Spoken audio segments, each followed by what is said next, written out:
Pernah nggak sih kalian dengar tentang Gunung Gede Pangrango? Gunung yang indah banget di Jawa Barat. Ini ternyata nggak cuma terkenal karena pemandangannya yang epik, tapi juga karena kisah-kisah aneh yang udah ada sejak ratusan, bahkan ribuan tahun lalu. Mulai dari asal-usul namanya yang misterius, legenda dewa-dewi, sampai cerita mistis yang bikin bulu kuduk berdiri. Di video kali ini, kita bakal kupas tuntas 5 fakta mengejutkan tentang asal-usul Gunung Gede Pangrango yang dijamin banyak dari kalian belum pernah dengar sebelumnya.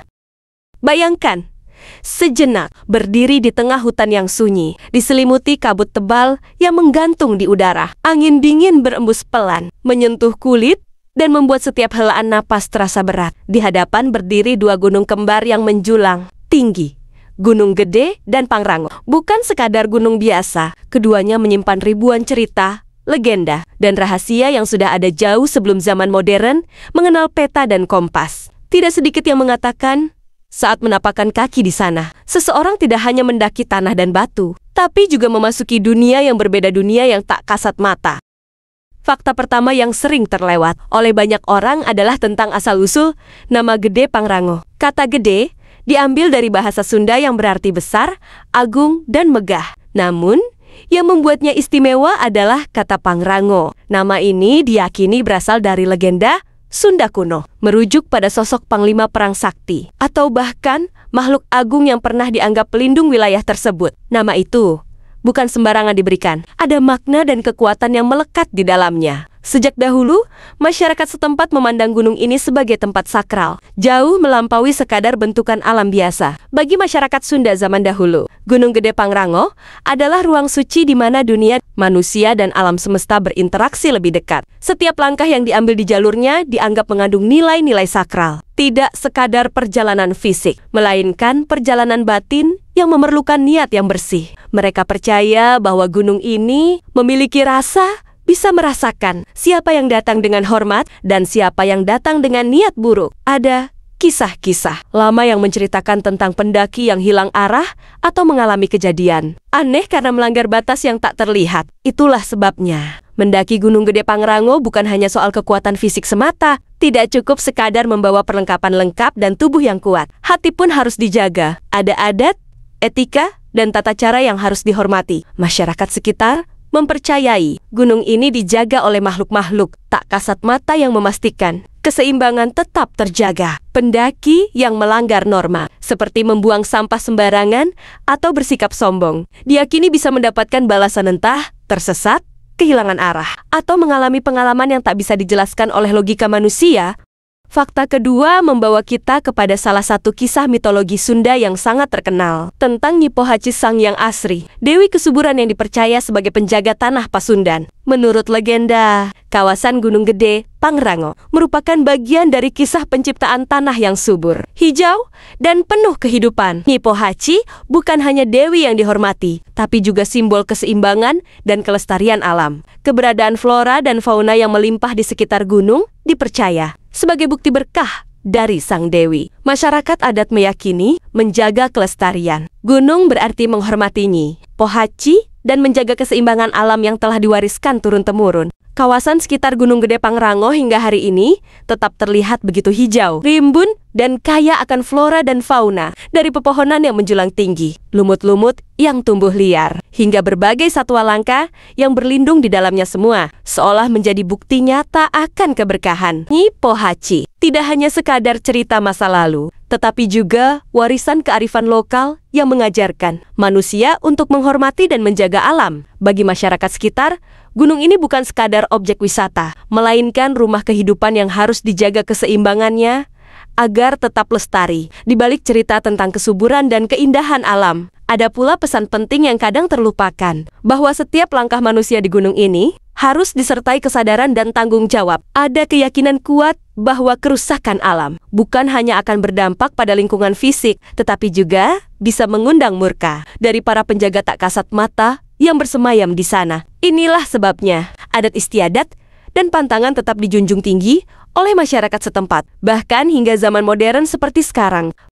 Fakta ketiga membawa kita masuk ke wilayah yang lebih dalam, lebih misterius. Kepercayaan tentang Gunung Gede Pangrango sebagai punden berundak alami. sebuah tempat yang diyakini menjadi penghubung antara dunia, manusia, dan dunia. Para leluhur serta dewa-dewa. Banyak masyarakat Sunda meyakini bahwa puncak gunung ini bukan sekadar titik tertinggi di alam, tetapi juga merupakan tempat berkumpulnya roh dan kekuatan gaib. Setiap desir angin, setiap bisikan pepohonan, mungkin saja bukan hanya suara alam biasa, melainkan sesuatu yang jauh lebih dalam. Cerita-cerita yang berkembang turun-temurun menyebutkan bahwa tak sedikit pendaki yang pernah mengalami kejadian aneh di tengah perjalanan. Ada yang mendengar suara gamelan samar-samar, padahal tidak ada siapa-siapa di sekitar. Ada pula yang melihat bayangan melintas di balik pohon, begitu cepat dan samar hingga sulit dicerna oleh akal sehat. Pengalaman-pengalaman semacam ini tak selalu bisa dijelaskan secara logis. Namun mereka yang mengalaminya tahu betul, ada sesuatu yang memang tidak bisa dilihat oleh mata biasa, yang lebih mengejutkan. Beberapa pendaki bahkan merasa bahwa waktu di gunung ini berjalan tidak seperti biasa. Ada yang merasa perjalanan singkat berubah menjadi siu-lihala berlangsung berjam-jam. Ada pula yang tanpa sadar berjalan berputar-putar di tempat yang sama. Masyarakat sekitar meyakini bahwa itu adalah cara alam atau para penjaga gaib untuk menguji atau bahkan menyaring siapa yang layak dan siapa yang tidak. Kisah-kisah seperti ini terus hidup, membentuk sebuah jalinan misteri yang membuat Gunung Gede Pangrango selalu dihormati, bukan sekadar didaki. Fakta keempat membawa kita pada sisi yang paling sering dibicarakan, para pendaki, jalur-jalur. Pendakian yang dikenal angker. Gunung Gede Pangrango memiliki beberapa jalur populer, seperti Cibodas, Gunung Putri, dan Selabintana. Namun, di balik keindahan setiap jalur itu, tersimpan cerita-cerita mistis yang diwariskan dari generasi ke generasi. Konon, di setiap jalur ada penjaga tak kasat mata, makhluk-makhluk yang dipercaya menjaga kesucian dan keseimbangan kawasan gunung. Bagi masyarakat sekitar, mereka bukan sekadar mitos, melainkan bagian tak terpisahkan dari perjalanan spiritual di gunung ini. Banyak cerita beredar tentang pendaki yang tiba-tiba kehilangan arah tanpa sebab yang jelas. Bahkan ada yang merasa berjalan jauh, tapi entah mengapa selalu kembali ke titik yang sama. Sebagian percaya itu bukan sekadar kesalahan navigasi, melainkan peringatan halus dari para penjaga alam. Ada pula kisah tentang sosok perempuan berambut panjang yang muncul di persimpangan jalur, memandang tanpa suara, sebelum tiba-tiba lenyap begitu saja. Apakah itu hanya ilusi karena lelah, atau memang ada sesuatu yang menjaga batas-batas dunia ini? Tak hanya kisah tentang sosok-sosok misterius, banyak pula yang melaporkan mendengar suara gamelan, lonceng, atau bisikan yang datang dari arah yang tak diketahui. Suara-suara yang terdengar di tengah hutan lebat saat pendaki sedang sendirian atau dalam kelompok kecil. Mereka yang pernah mengalami kejadian ini hampir selalu menggambarkan sensasi yang sama. Bulu kuduk berdiri, napas terasa berat, dan udara di sekitar tiba-tiba menjadi jauh lebih dingin. Apakah itu hanya suara angin? Atau ada yang ingin menunjukkan kehadiran? Ada pula cerita yang lebih mengerikan tentang lorong waktu. Gaib yang membuat pendaki merasa terjebak di dimensi yang berbeda. Waktu seakan melambat, perjalanan terasa jauh lebih lama daripada seharusnya. Ada yang mengaku berjalan semalaman, namun saat tiba di pos berikutnya, baru 2 jam berlalu. Masyarakat adat percaya bahwa ini adalah bentuk ujian atau bahkan perlindungan gaib agar orang-orang yang tidak menghormati gunung tidak bisa melanjutkan perjalanan. Sebuah fenomena yang hingga kini tetap menjadi misteri yang sulit dijelaskan oleh ilmu pengetahuan. Namun, di balik semua kisah mistis itu, ada satu pesan yang selalu ditekankan oleh para sesepuh dan masyarakat adat: hargai dan hormati gunung, maka gunung akan melindungi. Jalur-jalur pendakian ini bukan sekadar jalur fisik, tetapi juga perjalanan batin. Mereka yang mendaki dengan niat baik, dengan sikap rendah hati, hampir selalu kembali dengan selamat. Namun bagi yang meremehkan, bersikap sombong, atau melanggar aturan adat, konon gunung ini bisa menunjukkan sisi gelapnya. Dan itulah mengapa, sampai hari ini, pendakian Gunung Gede Pangrango selalu dibalut dengan rasa hormat, kehati-hatian, dan tak jarang, rasa takut yang membisik pelan di dalam hati.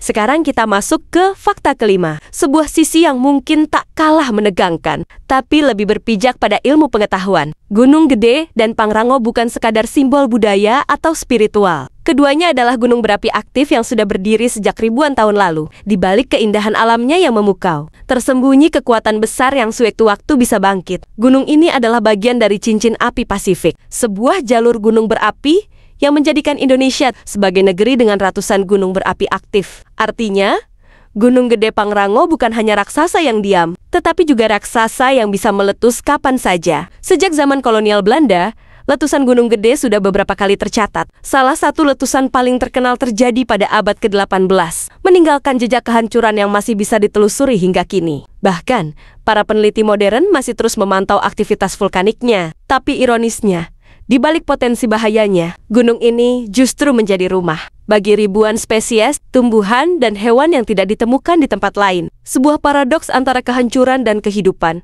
antara ancaman dan keindahan. Gunung ini, dengan segala diamnya, menyimpan napas panas yang sewaktu-waktu bisa dilepaskan. Pendakian Gunung Gede Pangrango tidak hanya membawa pendaki menuju puncak tertinggi secara fisik, tetapi juga menghadirkan perjalanan menuju pemahaman tentang betapa kecilnya manusia di hadapan alam. Saat berdiri di puncaknya, menyaksikan matahari terbit dari balik lautan awan, banyak yang merasakan keheningan yang benar-benar mendalam, seolah-olah alam sedang berbicara dalam bisikan yang tidak bisa didengar oleh telinga, tapi bisa dirasakan oleh hati. Di sanalah kesadaran muncul bahwa manusia hanya tamu di rumah besar bernama bumi. Kisah tentang Gunung Gede Pangrango terus hidup, bukan hanya lewat legenda dan mitos, tapi juga melalui pengalaman nyata para pendaki yang pernah menapaki jalurnya. Setiap kisah, setiap langkah, meninggalkan jejak yang tak selalu terlihat. Ada yang pulang membawa kisah mistis, ada yang pulang membawa keajaiban alam yang tak terlukiskan, dan ada pula yang pulang dengan luka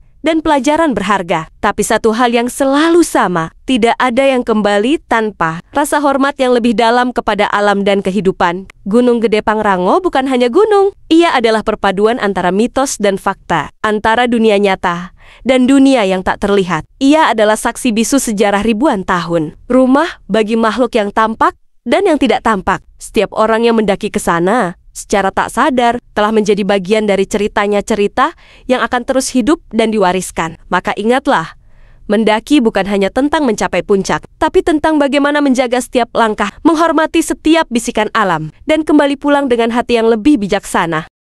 Jadi, dari 5 fakta tadi, menurut kalian, mana yang paling bikin merinding? Atau malah ada yang pernah ngalamin kejadian aneh waktu naik Gunung Gede Pangrango? Yuk share ceritanya di kolom komentar. Jangan lupa like kalau suka video ini. Subscribe biar nggak ketinggalan cerita-cerita seru lainnya. Dan nyalain loncengnya. Sampai ketemu di video selanjutnya.